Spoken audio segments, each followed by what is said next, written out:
side into the end zone. Oh, Fitz caught it! Touchdown Cardinals!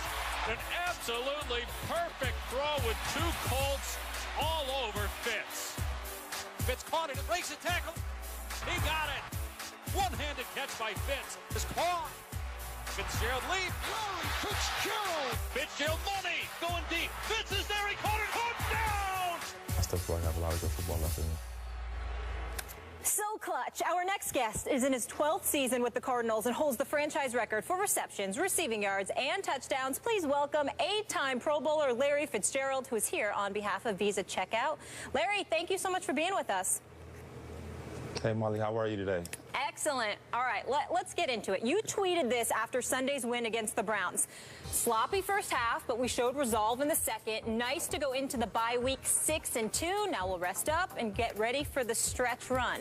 So, Larry, how far can you guys go in that stretch run? You know, hopefully we could take it all the way to the top. You know, love to get to San Francisco, but, you know, there's a lot of work to be done prior to that. You know, starting next weekend, Sunday Night Football versus Seattle Seahawks in Seattle. It's going to be a tough challenge for us, but we're up for the challenge. Larry, I'm wondering what this year is like for you personally. Over the last 3 years, you didn't have a 1,000-yard season when you had at least a 1,000-yard season the previous 5. And already, after 784 yards receiving last year, halfway mark, you're already at 706. You seem to be having, you know, some sort of a resurrection. What's been going on, and how good are you feeling about how you've performed this season? Well, Stephen, it's always great to be able to have some personal success, but, you know, at this point in my career, it's all about the team success, to be honest with you. I mean, the personal accolades have done it, you know, but, you know, to be able to have a team that has the opportunity to compete for something that's truly special is what it's all about. Having Carson Palmer back healthy, having Chris Johnson balling out, having John Brown and Michael Floyd doing their thing with me, I mean, it makes it that much more fun. Larry, I got a question I've always wanted to ask you about the way you carry yourself. I think it's fair to say that you are less of a diva than many of the players that play your position in the National Football League, many of the other star receivers. Why is that? Give us some insight into that. Skip, I'm just as much as a diva as those other guys. I just mask it a little bit better. I want my touches just like everybody else does, but I never put myself in front of my teammates. I think it's important that as a leader, you always show, you know, that you're willing to watch other guys have success. So when Smoke and John Brown and Chris Johnson makes long runs and other guys have success, I mean, those are my boys. I see them working every single day to have that success, and I really am happy for them. You know, but I still want to get my opportunities too, though. And I realize you have an ego like everybody else, but do you think, Larry, it had something to do with the way you were raised? Skip, honestly, man, my parents did a wonderful job, my dad and my mother. You know, I'm truly a product of great parenting. You know, they made a lot of sacrifices for myself and my brother to go to good schools, and they always provided great mentorship for me. And, you know, I definitely would tip my hat to my parents, Skip. I appreciate you acknowledging them. You got it. Absolutely. Absolutely. We can't help but acknowledge your dad, how wonderful he's been to all of us in this business. But let me get back to you. You know, just looking at, I remember, and I'll share this with Skip and Molly, the last time that I saw you in person play, I was at a game at MetLife Stadium, December 2nd, 2012. And the reason why I bring that up, Larry Fitzgerald, is because it is the most horrific experience that I've ever had as a reporter covering a football game. The quarterback was Ryan Lindley. No disrespect, but he is somebody that I felt should have been banned from ever quarterbacking again. He went like 10 for 31 for like 72 yards. I counted at least 5 times when you were open, and they couldn't find you. And it was just so bad that I thought that you might contemplate retiring at the end of that season. I want to know what has inspired you to continue going, to get to this point where you're able to have the kind of season that you're having, because considering Arizona's struggles with finding a quarterback, you know, with the exception of Carson Palmer, of course, because now he's healthy.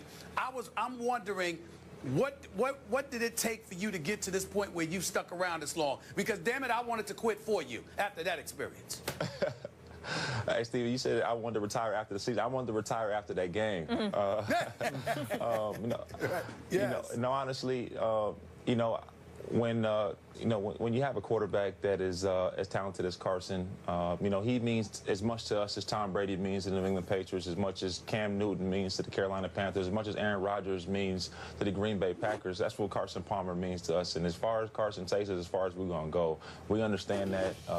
We know that we have to keep him healthy and protect him and make our plays for him. And he's gonna makes everybody successful because he's just that talented, and we understand that. We know that we have to play good football down the stretch, but in terms of my mentality, you never can have that defeatist mentality. No matter if it's good, bad, or indifferent, you understand that you have an ability. You have to believe in your ability on the good days and the bad days. That's what confidence is all about. So why, in your eyes, as his favorite receiver, is Carson Palmer so good? Explain to us, give us insight into what makes him as good as you believe he is.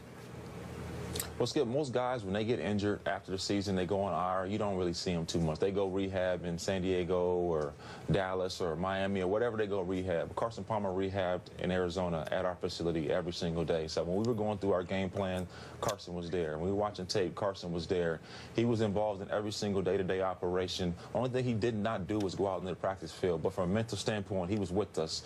And I think that really helped, him in terms of really understanding what Coach Arians was expecting of him. And it really just made everybody just love him that much more because he didn't have to be there. He didn't have to be watching tape and doing the things he was doing, but he was dedicated to us and wanted the best for us, even though he couldn't be on the field with us. So when we got back together in the offseason, everybody was on the same page. Larry, I want to transition real quick to a defense that's ranked 5th against the pass. It's a top 10 defense. We've heard the names, Calais Campbell, Patrick Peterson and the crew, Powers and others.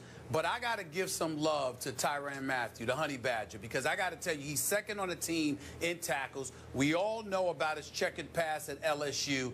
There seems to have been like I don't know what to call it, but boy, does this kid deserve a lot of credit. He's always around the football. We knew that coming out of LSU. He can really play the game, but it seems to me like he's really grown up, to piggyback off of Skip, on the field as well as off the field. I want you to talk about him for a quick second and talk about the impact yourself, Bruce Arians, the whole Cardinals organization has had, because I think this kid is really special and we need to take a moment to give him some love.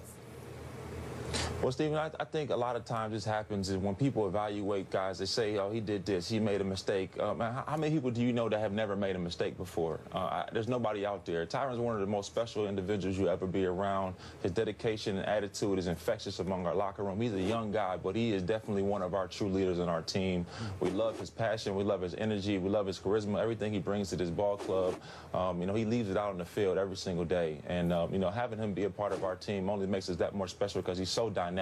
He can play corner, he can play nickel, he can play safety. He's one of our best blitzers, one of our best open field tacklers. He's so talented and what he can do for our ball club, and everybody recognizes that in his ability, and we're going to go far because of his ability. It's good to see him doing it not just in college, but at the NFL as well. Larry, thank you so much for the time on your bye week. Congrats on your personal success, the team's success, and good luck down the stretch. We'll be watching. Thank you very much. You guys have a great day. All right, up next, Johnny Manziel will start tonight when the Browns face the undefeated Bengals in Cincinnati. We'll tell you what we expect from Johnny. That's next. Ryan Clark will join that conversation. Stay here.